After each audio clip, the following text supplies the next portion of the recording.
안녕하세요. 저는 대전에 사는 40대 후반의 여자입니다. 저는 최근 남편의 불륜으로 인해 이혼을 하게 되었어요. 평소 불륜 드라마를 보면서 도대체 불륜은 왜 저지르는 건지 이해가 가질 않았거든요. 그런데 드라마에 나올 법한 이런 일을 제가 당하게 되었더라고요. 하지만 저 나름대로 시원한 복수를 해줘서 미련은 없습니다. 지금부터 제 이야기를 들려드릴게요. 저는 소위 말하는 다이아몬드 수저, 금수저같이 엄청 부유한 집안은 아니었지만 그래도 부족함 없는 집안에서 부모님의 사랑을 듬뿍 받으면서 자랐어요. 저희 부모님은 제가 외동딸이라 금이야 오기야 하시면서 하고 싶은 게 있다고 하면 꼭 해주셨어요. 저는 그런 부모님의 열렬한 서포트를 받으며 산부인과 의사까지 될 수 있었어요. 의대 생활을 하면서 늘 제게 힘이 되어주던 동기가 한 명 있었어요. 그 동기를 만나면서 많은 위로를 받고 힘든 일도 같이 극복해 나갈 수 있었습니다. 저에게 있어서 힘든 의대 생활을 무사히 잘 보낼 수 있게 해준 참 고마운 친구였죠. 저희는 그렇게 5년 정도의 긴 연애를 하고 결혼을 하게 되었어요.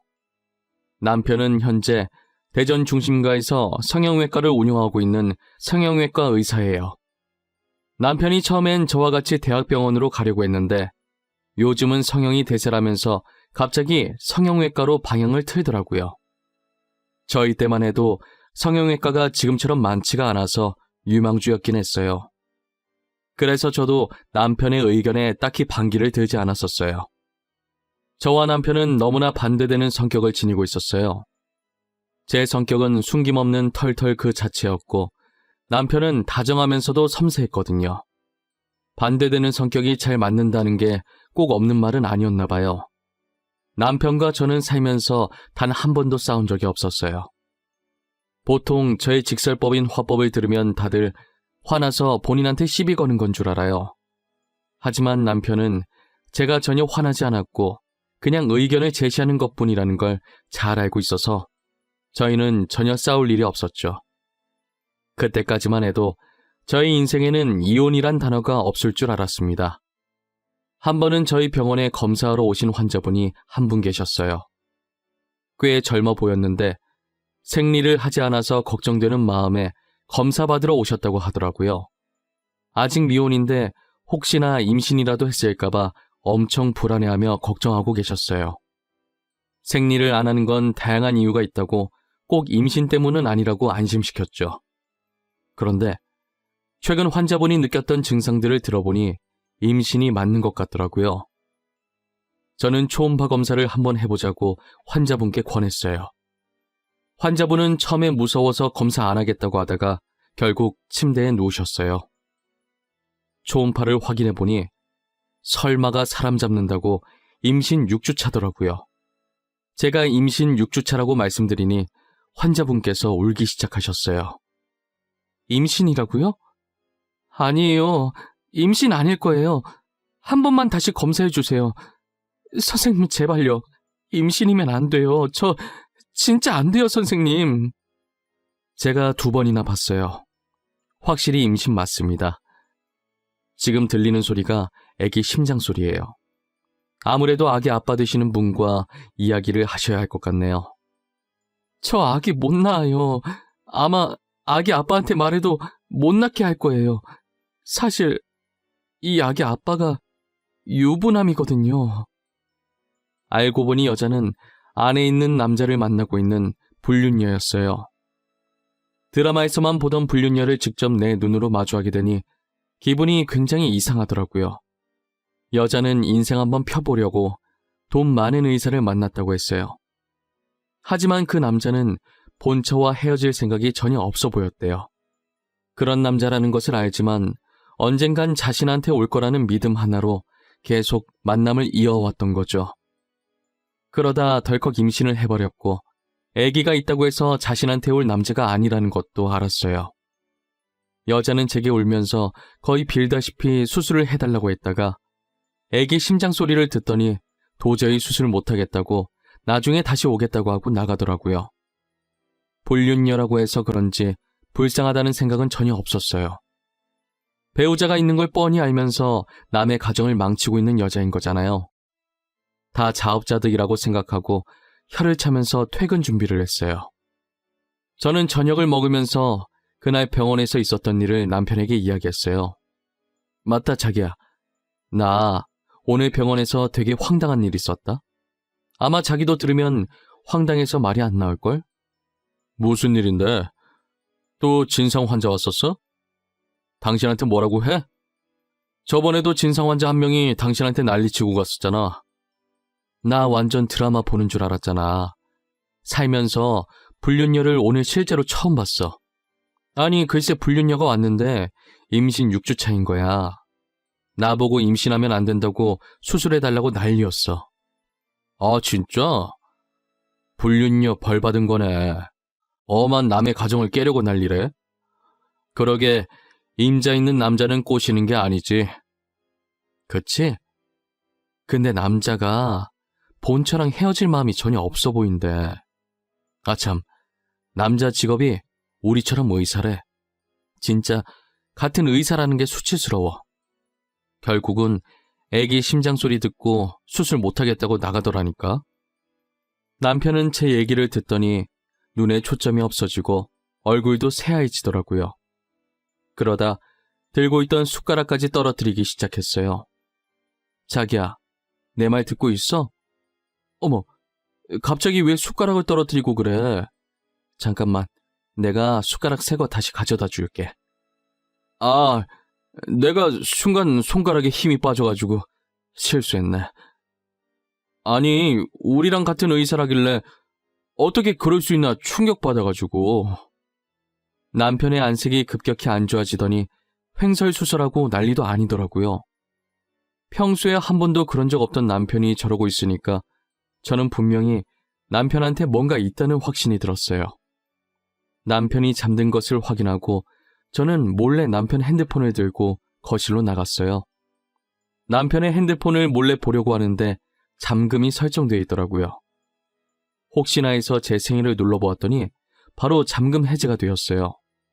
저는 순간 비밀번호도 제 생일로 해놓는 양반인데 설마 불륜을 저질렀을까 싶었어요. 하지만 남편의 메신저 어플을 들어가는 순간 제 믿음은 한순간에 와르르 무너져 버렸죠. 저에게 한없이 다정했던 남편이 세상 모든 여자에게 다 다정했더라고요. 현재 남편과 연락하고 있던 여자는 자그마치 3명이 있었어요. 어찌나 달달하게 사랑을 하던지 폰에서 단내가 나는 기분이 들었어요. 3명 중 1명이 저희 병원에 왔던 임신한 여자였습니다. 프로필 사진을 봤는데 제가 병원에서 봤던 여자와 똑같이 생겼었어요. 제일 먼저 이 여자와 했던 카톡을 들어가 보니 오늘 병원 갔던 얘기를 했더라고요. 저 임신했대요. 6주 차예요. 아기 어떻게 할까요? 당신 이혼할 생각 죽어도 없잖아. 오늘 아기 심장 소리 들었는데 난 절대 수술 못해요. 그럼 나보고 어쩌라는 거야? 도대체 나한테 무슨 대답을 원해서 이러는 건데? 이혼하라고? 아니면 애 키울 거니까 양육비 달라고? 말을 그렇게밖에 못해요? 어차피 당신이랑 와이프 사이에 애 없다면서 그냥 깔끔하게 이혼하고 저랑 결혼하자고요. 내가 말했잖아. 나는 집사람밖에 없다고. 내가 사랑하는 건 집사람뿐이야. 난 너랑 결혼할 생각 애초에 없었어. 너도 알고 만난 거 아니야? 애는 지우든지 말든지 네가 알아서 해. 저는 카톡 내용을 보는 순간 남편이 정말 쓰레기같이 보이더라고요. 솔직히 말해서 애를 여자 혼자 가지는 게 아니잖아요. 똑같이 실수해서 애를 만들어 놓고 지금 저러는 태도가 너무 정이 떨어졌어요. 불륜을 떠나서 제가 평소 알고 있던 남편과 너무도 다른 모습이었어요. 이때까지 이런 남자와 같이 마주보며 밥을 먹고 한 집에서 살았다는 게 너무 역겨웠어요. 저는 남편과 불륜녀들의 카톡방을 하나하나 저장해서 저한테 보내놓았습니다. 생각할수록 배신감에 화가 나서 온몸이 차가워지면서 몸이 떨리기 시작하더라고요. 그날 저는 밤새 어떻게 복수를 해줘야 할지 고민하느라 잠도 제대로 정하지 못했습니다. 얼마 지나지 않아 그 여자는 검진을 받으러 다시 저희 병원에 찾아왔어요. 저는 아무것도 모르는 척 아이를 어떻게 하기로 했는지 물어보았죠. 환자분, 그래서 아이는 어떻게 하기로 하셨나요? 아이 아빠랑 얘기는 해보셨어요? 만약 수술을 하실 거라면 아이가 더 크기 전에 하셔야 해요. 선생님, 아이 아빠는 수술을 하라고 하더라고요. 저도 솔직히 수술을 할까 고민을 하긴 했어요. 그런데 아이 심장 소리를 들은 후로 계속 생각이 나서 도저히 수술을 못 하겠더라고요. 그래서 혼자서라도 나와서 기르시려고요. 혼자선 많이 힘드실 텐데 만약에 아이 아빠가 알게 되면 어쩌려고 그러세요? 상관없어요. 그건 그때 생각하면 돼요. 저는 지금 아이를 낳고 싶어요. 아이 생각만 할래요. 아빠 없어도 잘 키울 수 있어요. 아빠 없이 아이 키우기 생각보다 쉽지 않을 거예요. 아이가 아빠 찾을 텐데. 그 전에 제가 무슨 수를 써서라도 아내랑 이혼하게 만들 거예요. 그래서 제가 그 남자와 같이 아이 키우면서 살 거예요. 무슨 수를 써서라도 저와 남편을 이혼하게 만들 거라고 하니 괜히 이혼해주기 싫더라고요. 하지만 이 여자가 모르는 사실이 하나 있었어요. 지금 저희 남편이 부유한 줄 알고 접근했다고 했는데 성형외과 의사라는 것 말곤 정말 별 볼 일 없는 집안이에요. 심지어 그 병원도 저희 아빠께서 결혼하면서 해주신 병원이었거든요. 고로 제가 남편과 이혼을 한다면 땡전 한 푼 없는 빈털터리가 된다는 말이죠. 하지만 저는 얌전히 이혼해줄 마음이 하나도 없었어요. 앞으로 의사생활 못하게 불륜 사실을 동네방네 소문내고 싶었죠. 그렇게 하면 병원이 저희 아빠 건물이라 아빠한테 피해가 갈 수도 있었어요. 저는 아빠께 어느 정도 피해가 갈 것임을 미리 언질해 주었습니다. 아빠, 신서방 지금 바람났어. 한 명도 아니고 셋씩이나 만나고 다니더라. 나 도저히 참을 수가 없어서 의사생활 못하게 하려고 하는데 그럼 아빠 건물에 피해갈 수도 있어. 세희야, 아빠는 괜찮아. 아빠 걱정하지 말고 너가 하고 싶은 대로 해. 난 언제나 하나밖에 없는 딸 편이잖아. 그리고 병원 망해도 그 자리에 다른 가게 차리면 돼. 아빠, 고맙고 미안해. 대신 아빠 딸 당한 만큼 복수 제대로 해주고 올게. 신서방이랑 그 여자들 한국에서 고개도 못 들고 다니게 할 거야. 아빠는 제게 괜찮다고 뭐든 하고 싶은 대로 하고 살라고 하셨어요. 그리고 조용히 불륜 증거들을 모으며 이혼 소송할 날만 기다리고 있었어요. 저는 남편을 몰래 따라다니며 나머지 두 여자와 만난 것도 다 찍어놨어요. 이미 증거는 넘치지만 아이가 커서 수술할 수 없도록 일부러 시간을 최대한 오래 끌었습니다. 남편이 만나고 있던 여자들은 죄다 자신보다 가난한 사람들이었어요. 남편은 자기보다 돈 없는 여자 만나면서 그 여자들이 자기를 우러러보고 멋있다고 치켜세워주면서 그렇게 자존감 챙기면서 살아왔던 거죠. 어떻게 보면 자기보다 잘난 저한테 열등감을 느꼈던 것 같기도 하고요. 저는 시간이 흘러 여자가 수술할 수 없을 지경에 다다랐을 때 남편과 이혼 소송을 하고 상간녀들한테도 같이 상간녀 소송을 했습니다. 상간녀들은 뻔뻔하게 자신들은 남편이 유부남이었다는 걸 모르고 만났다면서 당장 고소 취하해달라고 저희 집으로 찾아왔더라고요. 제발 고소 취하해주세요. 그 사람이 유부남인 거 몰랐어요. 저한테 총각이라고 했단 말이에요. 저는 너무 억울해요. 정말 고소장 온 거 보고 알았어요. 저도요. 저도 유부남인 거 알았으면 절대 안 만났을 거예요. 진짜예요. 믿어주세요. 그러니까 제발 한 번만 용서해주세요. 부탁드립니다. 가족들이 알면 안 돼요. 카톡을 보니 제 남편이 미리 유부남이라고 말하고 만났던데 몰랐다는 게 말이 되나요? 그리고 자기 가족들이 상처받을 거 생각한 사람들이 제가 상처받을 건 생각을 못했나 봐요. 물론 임신했던 여자도 뒤늦게 다른 상간녀들처럼 몰랐다고 하려고 했는지 뻔뻔하게 저를 찾아왔고요. 아니, 잠시만 다들 비켜봐요. 나도 이 여자한테 할 말이 있으니까. 나도 유부남인 거 몰랐어. 그리고 난 이 남자 애까지 가진 사람이야. 뭐야? 당신이 이 남자 와이프였어? 저희는 구면이네요. 여기서 보니까 또 색다르지 않아요? 주변에 수많은 병원들이 있는데 하필 검진을 받으러 와도 나한테 왔을까? 제 발로 잘 찾아오셨더라고요. 그럼 그동안 다 알고 있으면서 날 갖고 논 거야? 당장 대답해. 이때까지 네가 나를 가지고 논 거였냐고! 가지고 놀다니요. 말하는 것도 천박하네. 수준이 딱 거기까지니까 이런 짓을 하고 다녔겠지. 아이는 이제 어떻게 키우려나? 우리 남편은 이제 빈털털이 될 텐데 혼자 키우든 둘이 키우든 잘 키워봐요. 그 여자가 저를 보자마자 놀라는 표정이 얼마나 볼만하던지 혼자 보기 아까웠다니까요. 다른 상간녀들도 서로를 보며 한 명이 아니었냐면서 한마디씩 거들고 있었어요. 저는 이미 유부남인 거 알고 만난 증거들 다 있다고 고소 취하해줄 생각 없다고 하고 돌려보내려 했어요.